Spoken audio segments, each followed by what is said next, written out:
I've just been on a walk around Rowley Hospital to see all the new improvements we've made here.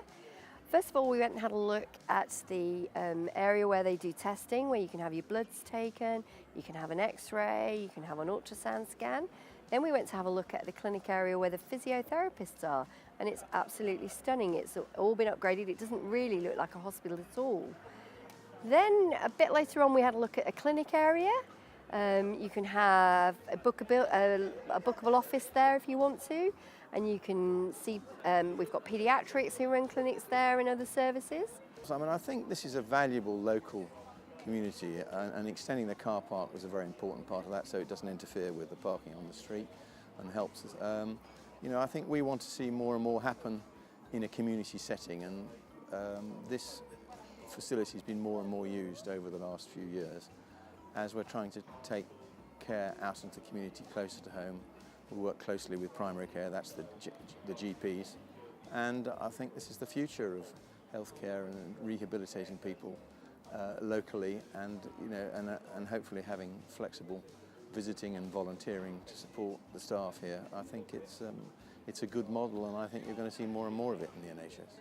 I also went to have a look at the newly opened Rowley Rehab unit, which is great, and they do clinics there, some exercise groups for people with dementia, for people with Parkinson's disease, and people can get there with either on public transport or the hospital transport can get them there, and it's an absolutely amazing upgrade that they've done. Volunteering is an important part of the NHS, and the NHS needs to be very open and welcome to volunteering, and what Lloyds are doing is quite fantastic. It's very stimulating for the staff here.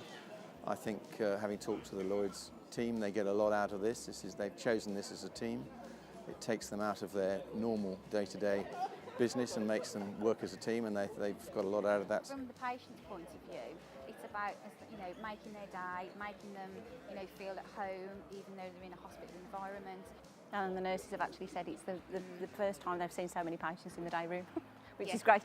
Yeah. It's fantastic for the patients. the conversations that some of them have had with individual patients has been inspiring, whether it be playing them their favourite tune or, it's been very emotional for the patients, and I think also for the volunteers. It's been great. So we're very lucky. Without their Day to Make a Difference programme, things like this can't happen. So bringing us all together to make the patients and just see a pure smile on the joy of the patient's face is just something that no money, no organisation can buy. So today has been and bringing back memories as well. We've had patients crying at the music that they've heard, so it's been really lovely.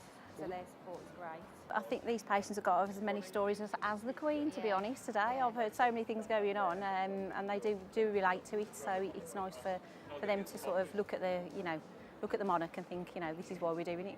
Yeah, I think people, although you might not, be a royalist, I think when the monarchy and things come out like this and street parties that have happened, it's definitely proved it does bring communities together.